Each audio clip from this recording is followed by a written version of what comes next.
নিজের গুরুর থেকে সম্মাননা তুলে নেওয়ার পর রাই নিজেকে সৌভাগ্যবান বলে মনে করছে। হ্যাঁ বন্ধুরা, ভিডিওতে লাইক দিয়ে দেখতে থাকুন। অনির্বাণের হাত থেকে অ্যাওয়ার্ডটা নেওয়ার পর রাই নিজেকে গর্বিত মনে করে, আর রাই বলতে থাকে সত্যিকার অর্থে এটা আমার সৌভাগ্য যে আমি আমার গুরুর হাত থেকে আজকে এই অ্যাওয়ার্ডটা নিতে পারলাম। কারণ যার হাত ধরে কিনা আমি এই মার্কেটিং ডিপার্টমেন্টে ঢুকেছিলাম, যার হাত ধরে কিনা আমি এই প্রথম হাতে খড়ি নিয়েছিলাম, আজকে তার হাত থেকে আমি অ্যাওয়ার্ডটা নিতে পারি। সত্যিকার অর্থে আমি নিজেকে খুব সৌভাগ্যবতী বলে মনে করছি। তখন এই কথা বলা মাত্র রাইয়ের বস চমকে ওঠার বলতে থাকে যে তার মানে রাই তুমি কার কথা বলতে চাচ্ছ, তুমি কি ওনার থেকেই কাজটা শিখেছো? তখন এই কথা বলা মাত্র রাই বলতে থাকে যে স্যার আপনি জেনে থাকবেন যে আগে কিন্তু এই অফিসে জয়েন করার আগে আমি অন্য কোথাও জব করেছিলাম, আর সেই অফিসটা নান আদার দেন আমি অনির্বাণ সিনহার অফিসেরই এমপ্লয়ি ছিলাম, আর তখনই আমি প্রথম এই বিষয়টার ব্যাপারে জানি। আর আমাকে যে কোনো ভুল খুব সহজেই ধরিয়ে দিত, আর উনি ইন ডিটেল আমাকে বোঝানোর চেষ্টা করতো, যার ফলে কিনা আমি ভবিষ্যৎ জীবনে যেখানেই চাকরি করি না কেন আমার যাতে সেখানে কোনো রকম কোনো অসম্মান না হয় সেই কাজে ভুল ত্রুটি করার জন্য। তখন এই কথা বলা মাত্র অনির্বাণ এক দৃষ্টিতে রায়ের দিকে তাকিয়ে থাকে আর বলতে থাকে যে রাই তুমি সত্যিকার অর্থেই তোমার এই অ্যাওয়ার্ডের কৃতিত্ব আমাকে দিচ্ছ?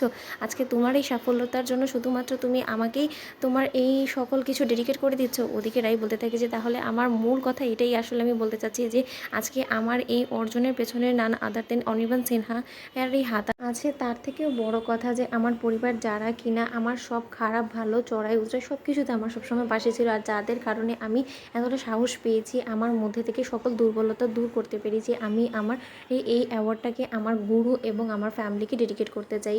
তখন এই কথা বলা মাত্র সকলে মিলে গণতালি দিতে থাকে রাইয়ের জন্য। ওদিকে রাই অনির্বাণের দিকে এক দৃষ্টিতে তাকিয়ে থাকে আর বলতে থাকে যে সত্যিকার অর্থেই রাই আমি তোমার কথাগুলো শুনে মুগ্ধ হয়ে গেলাম। এখনও পর্যন্ত তোমার মনে আমাকে নিয়ে যথেষ্ট পরিমাণে ভালোবাসা অবশিষ্ট আছে, তাই আমি এখন আর নিরাশ হব না। আমি হয়তোবা একবার হার মেনে গিয়েছিলাম যে হয়তোবা তুমি আর কোনো দিন আমার কাছে ফিরবে না, কিন্তু এখন নতুন করে আমার মনের মধ্যে আশাটা জন্ম দিল যখন কিনা তুমি আমাকে তোমার এই অ্যাওয়ার্ডটা উৎসর্গ করলে। ওদিকে স্টেজ থেকে নামার আগে অনির্বাণ বলতে থাকে যে না আমার কিছু বলার আছে আমার এই এমপ্লয়ের জন্য। হয়তোবা তিনি নিজেকে আমার অফিসের একটা এমপ্লয়ি বলে মনে করে, কিন্তু তা সত্ত্বেও ওনার কিন্তু আরও একটা আইডেন্টিটি আছে। হয়তোবা সেই আইডেন্টিটিটা এখন আমি সকলের কাছে প্রকাশ করতে চাই না, তাহলে হয়তোবা সে বিভ্রান্ত হতে পারে।